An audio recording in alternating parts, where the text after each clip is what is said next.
السلام علیکم اسٹوڈنٹس، آج ہم پڑھیں گے آپ کے نصاب 10ویں جماعت کے نصاب کا دوسرا سبق، جس کا نام ہے شہروں میں چاند کو کوئی ماما نہیں کہتے ہیں کا تیسرا اور آخری پارٹ۔ پچھلے دو پارٹ میں ہم نے پڑھا تھا کہ کس طرح مصنف شہر سے گاؤں میں آئے اور شہر کی تیز روشنیوں اور چمچماتی ہوئی روشنیوں جگمگاتی ہوئی عمارتوں کے درمیان وہ چندہ ماموں بھول گئے تھے۔ اور ہم نے پڑھا تھا کہ کس طرح یہ گاؤں میں جوان ہوئے اور گاؤں کے لوگ پیار محبت اور اخوت سے رہتے تھے۔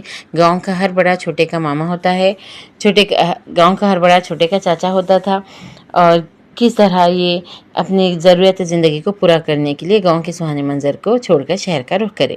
اب آگے پڑھیں گے۔ جیسے ہی یہ ریل میں سوار ہوئے تھے تو الوداع اور خداحافظ کی آوازوں نے مجھ پر سایہ کر دیا۔ تو گاؤں ان کے مصنف کو ریلوے اسٹیشن چھوڑنے تک گاؤں والے آئے تھے، تو جیسے ہی ریل میں سوار ہو گئے تو گاؤں کے جو لوگ ہیں الوداع اور خداحافظ کہنے لگے۔ میں نے تمام لوگوں کو آواز بلند سلام کیا، میرے سلام کا جواب سبھی نے دیا، لیکن ایسا لگا جیسے میں نے جواب نہیں دیا۔ تو جیسے یہ سلام کرے، الوداع سلام کرے، سب نے ان کو جواب دیا، لیکن مصنف کو ایسا محسوس ہوا کہ کسی نے ان کا جواب نہیں دیا۔ میں نے نگاہ اٹھا کر دیکھا تو چندہ ماما کھڑے مسکرا رہے تھے۔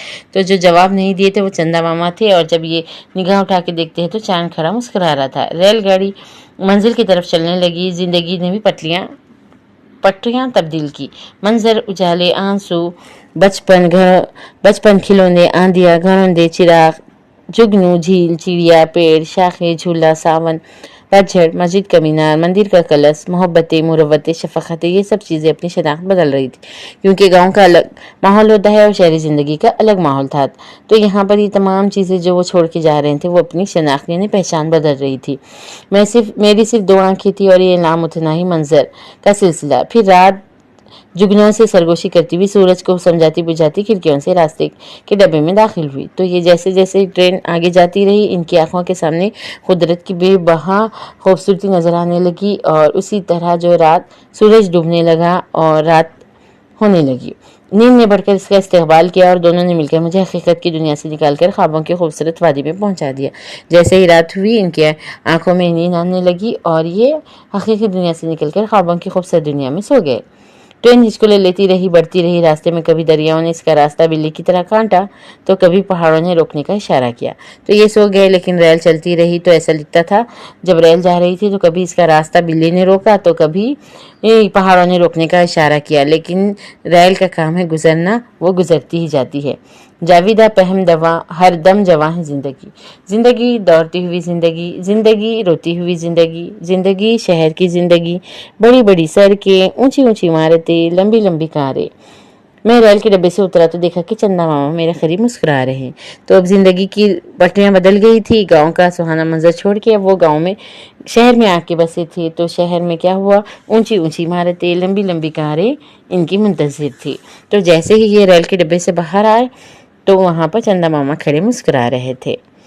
اب میں سمجھا کہ انہوں نے میرے ساتھ آنا تھا، اس لیے انہوں نے مجھے رخصت نہیں کیا۔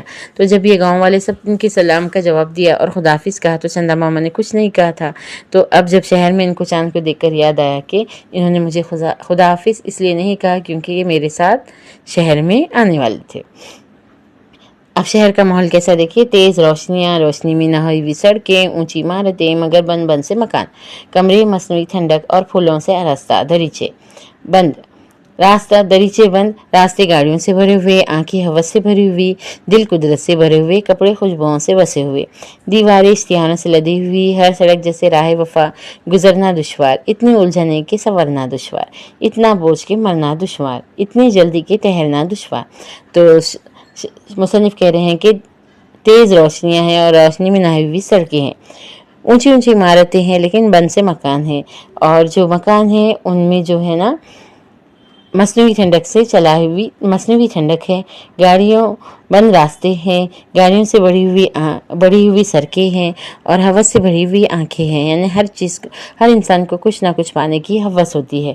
تو اسی طرح یہاں پر ان کی شہری زندگی کی شروعات ہوتی ہے، جہاں پر لوگوں کے دل قدرت یعنی برائی سے بھرے ہوئے ہیں، کپڑے جو ہے نا خوشبوؤں سے یعنی عطر اور پرفیوم سے بھرے ہوئے ہیں، اور دیواروں پر اشتہار لگے ہوئے ہیں، ہر سڑک جیسے راہ وفا کی راہ ہے، اور اتنی الجھنے کہ سنورنا دشوار، یہاں سے گزرنا بھی مشکل ہے اور الجھنوں کو سنوارنا بھی مشکل ہے۔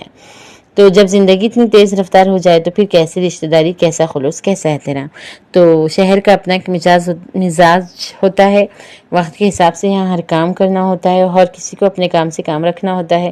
تو شہر کے مصنف کہہ رہے ہیں کہ جب میں گاؤں میں آیا تو یہاں پر اتنی تیز رفتار زندگی تھی، اتنی تیز رفتار زندگی میں اپنے آپ کو ڈھال کر اس شہر کے حساب مطابق چلنا، تو جب انسان شہری زندگی میں رچ بس جاتا ہے تو اس کو کبھی کوئی رشتہ داری اور خلوص یاد نہیں رہتا۔ کیا احترام کا تعلق، کیسا احترام؟ کیا ضرورت ہے چندا ماما سے ملنے کی، گفتگو کرنے کی؟ تو چندا ماما سے ملنے اور گفتگو کرنے کی یہاں بالکل بھی ٹائم نہیں ملتا۔ تو کیا خلوص کا تعلق خود غرضی سے تھا، رشتہ داری کا تعلق ضرورت سے تھا؟ تو مصنف کہہ رہے ہیں یہ شہر میں آ کر شہر کی زندگی میں بس کر چاند کو بھول گئے ہیں۔ دونوں کہہ رہے ہیں کہ کیا چاند سے میرا رشتہ خلوص کا نہیں تھا، خود غرضی کا تھا؟ تو کیا ہر رشتہ کا تعلق خود غرضی سے جڑا ہوتا ہے؟ انتظار کا رشتہ ہوس سے ہوتا ہے؟ ممکن ہے ایسا ہو، یا پھر شہر کا مزاج ذرا مختلف ہو سکتا ہے ایسا ہو، لیکن شہر کا جو مزاج ہے وہ مختلف یعنی ڈیفرنٹ ہوتا ہے۔ لیکن مزاج سے کیا ہوتا ہے؟ انسانیت تو خوشبو ہے، خلوص ہے، جادو ہے۔ پھر مصنف کہہ رہے ہیں تو مزاج شہر کا مزاج یا گاؤں کے مزاج سے کیا ہوتا ہے؟ انسانیت وہ ہے جو خوشبو کی طرح پھیلتی ہے، خلوص تو جادو ہے ہر کسی پر جس کا اثر ہو جاتا ہے۔ شہر ہو یا دیہات سے کیا، انسان تو دونوں جگہ رہتے ہیں، تو وہ دونوں جگہ بھی خلوص، مروت، الفت، محبت اور قومی یکجہتی ہوتی ہے۔ بس انسان کو اپنے مزاج کو سمجھنا چاہیے اور لوگوں کے ساتھ پیار محبت سے پیش آنا چاہیے۔ یہ شہر ہے، بچے یہاں کی مٹھی نہیں کھاتے۔ تو یہ تھا ہمارا 10ویں جماعت کے نصاب کا دوسرا سبق جو آج یہاں کمپلیٹ ہوتا ہے، جس کا نام ہے شہروں میں چاند کو کوئی ماما نہیں کہتے۔ امید کرتی ہوں گی آپ کو میرے دوسرے سبق چاند کو کوئی ماما نہیں کہتے، شہروں میں چاند کو کوئی ماما نہیں کہتے کہ تینوں ویڈیوز سمجھ آئے ہوں گے۔ اگر کچھ سوال پوچھنا ہے تو میرے کو کامنٹ کیجئے اور میں کوشش کروں گی اس کا جواب دینے کی۔ اور اگر میری ویڈیو پسند آئے تو لائک، شیئر اور سبسکرائب ضرور کریں۔